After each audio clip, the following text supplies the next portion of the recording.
I heard a noise. It broke through my dream, and I blinked several times in the dim light of the candles of the tower where I was imprisoned. As I sat up, I saw a shadowy figure.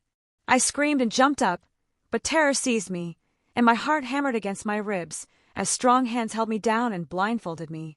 "Who are you?" I screamed and kicked, but my legs were held down, and my wrists bound behind my back. "What's happening? What do you want?" "Shut up, bitch!" I heard a woman's voice as I was stabbed with a needle and injected with something that made me feel instantly weak. "We're relocating you. Cooperate, or we'll cut your throat."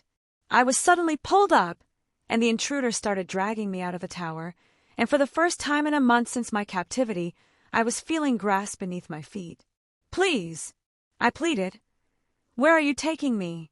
Someone roughly grabbed my hair and ripped my head back. "One more word, and I'll cut out your tongue." They released my head, shoving me forward, and I gasped in pain. I could smell horses, and then I was thrown into a silver cage. I hit the bars, and it burned my skin, so I quickly cringed back away from the pain, and then we began moving. We traveled for an hour in the freezing air of the evening, while I struggled with my bindings, but I was still weak from whatever they'd injected me with.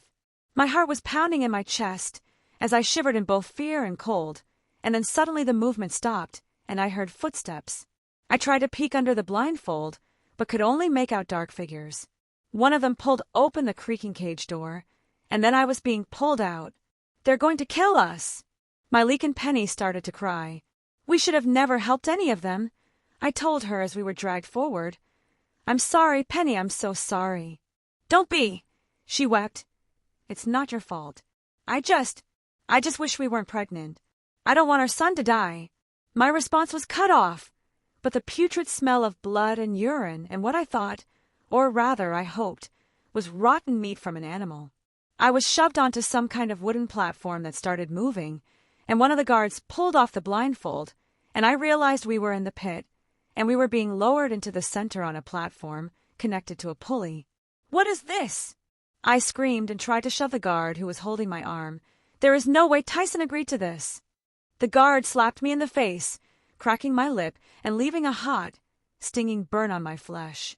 "How dare you use the Alpha's name?" He shouted at me. "You're a murderous cunt." "I didn't kill the king," I screamed, but just like the first time, no one listened. The platform stopped abruptly, and we all stumbled slightly. "Jump," one of the female guards ordered. "No," I shouted. "Ty, the Alpha said I could stay in the tower. He'd never have sent me here. And I'm pregnant with a son." It was the first time I'd said the words out loud. A week after being locked away, I started throwing up and realized I was pregnant. I should never have slept with him during my heat. "Nice try, bitch." Sam, the only guard I actually knew by name, laughed. "You know me, Sam. I wouldn't lie about killing the king. I wouldn't lie about being pregnant. Please, just let me speak to the Alpha. The Alpha doesn't give a f***ck about you," the girl said in disgust before she shoved me. I screamed as I fell, my arms and legs flailing. I quickly spun and tried to land on my feet, but when I did, I felt my ankle snap when I hit the ground, and I fell forward, hitting my head hard and cracking my skull above my eyebrow. "Have a good life, cunt," the guard shouted and laughed as the platform started being raised again. I looked up at them, crying softly to myself. Why did my life have to be in pain? My mother was right all those years ago. I should have let Tyson die. As I gasped in pain, I looked around at the pit. The stone walls seemed to press in. They were high and seemed never-ending. Cold and damp. Suffocating. Dust motes danced in the limited light coming from the opening of the pit. The air hung thick with the stench of sweat and blood and despair, and chilled me to the bone. I attempted to stand, but my ankle ached. Luckily, with my healing ability, I'd been back to normal soon, but I needed time and looking around at all the men and women coming out of the darkness. I feared I wouldn't get that time. "Well, would you look at this?" A man with rotten teeth and big smile said as he came closer. His clothing was ripped and terribly stained, and he smelt like he hadn't bathed in months. Fresh meat. "And she's a pretty little thing, too." Another shirtless man with a massive scar down his face to his chest laughed as he rubbed his dick through his pants. "I can't wait to play with this one." "Fuck off, Benny," Another blond man growled as he too came out of the darkness. I get first dibs on this one, you got that last bitch. Oh, Claudia, Benny laughed. Now that bitch's screams still get me hot, but this one. She looked like the type to beg. I trembled as more men and a few women came.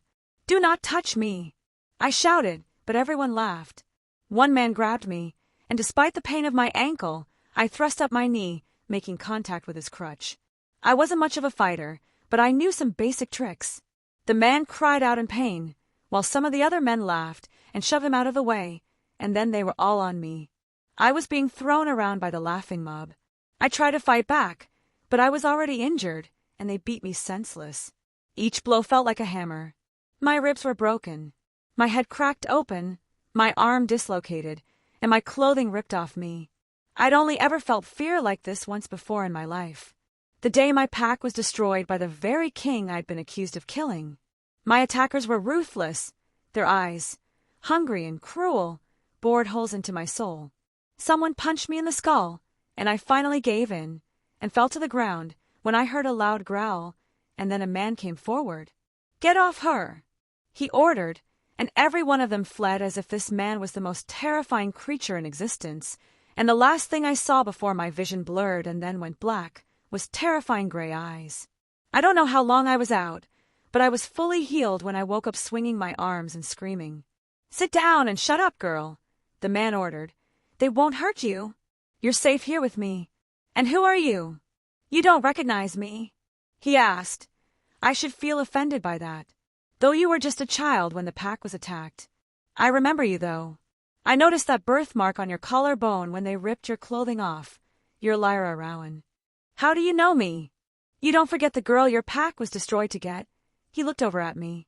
I frowned and looked him over, and then it dawned on me. Alpha Kale? He was 10 years older, and worn down by the conditions in the pit, and he was sporting several thick scars, one of which deformed his bottom lip. But it was him. In the flesh, he told me, as he fussed over something cooking in the fire. Or at least what's left of it. I thought you died the day we were attacked. Near enough, and then Carice threw me in here when I wouldn't give you up.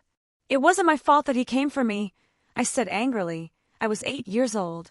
I didn't even know others would want my powers. I don't blame you, he shrugged. You're not responsible for the greed of others, but it doesn't change that you were why they came. I'm sorry. Don't be, he said as he lifted a knife, and I cringed away from him. Relax, if I was going to kill you, I wouldn't have waited for you to wake up. Here, eat this, he said as he cut some of the meat and offered it to me. What is this? I asked hesitantly. It's best you don't know until you're too hungry to care, he shrugged. Thank you, Alpha, I said as I took the meat. His hands were calloused from years in this hell, and his eyes seemed empty and broken. I cautiously ate the meat and moved a little closer to him. Alpha, you don't need to keep calling me that. Yes, I do, I smiled. You're still my Alpha, no matter what happened that day. The day I failed my pack, you mean? I frowned and said, You didn't fail us. They attacked unprovoked and ambushed us. None of us that survived ever blamed you. Just as you don't blame me. What were you going to ask? He said, ignoring my statement. I was pregnant when I was thrown in here, I told him, and your hearing is better than mine. Can you still hear his heartbeat? Alpha Kale leaned his head down and placed it against my stomach. He's still in there, he told me, and I started crying in relief. Oh, thank the goddess. I wept. Thank her. Kale laughed. What has that B***TCH ever done for you? For any of us? What do you think's gonna happen when that boy comes out of you? Do you really want to raise him in here? You should have wished that he died. I can take care of that for you. No, I touched my stomach. I won't let anyone hurt him. And I will get out of here. Kale laughed as he bit into the meat. Good luck with that, Lyra, he said as he began to chew his food. Men stronger than you have tried and failed. I can get stronger. Can you? He asked, half amused. You are pregnant. That kid is only going to weaken you. You could help me. I suggested that he pass me some more meat. You used to train the others in the pack. I remember. You're a great fighter. I've already helped you enough, he told me, and bit into more meat.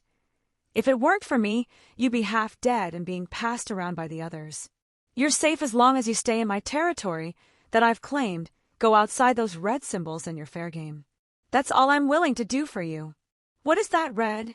Blood. Yes. I gulped and looked back at him. I can pay you for training me. Pay me in what? He asked. Do you think gold means shit down here? I can heal, I told him. I can't fully control it yet, but I can do it. I can help fix your body, make you stronger, and we can escape together. Escape to where? He asked. My home is gone. I can heal the others, I said as I looked out into the darkness. I'm sure some of them have things they can trade for being healed, and I will give it to you. The only thing you have worth bartering for is between those legs, girl, he commented. And unless you're willing to give that up, you have nothing they'll want. I can smell that most of them are dying from internal sicknesses. They'll barter to heal. I know they will. Just eat and go to sleep, he said as he passed me another piece of meat. You can sleep next to me in my bed.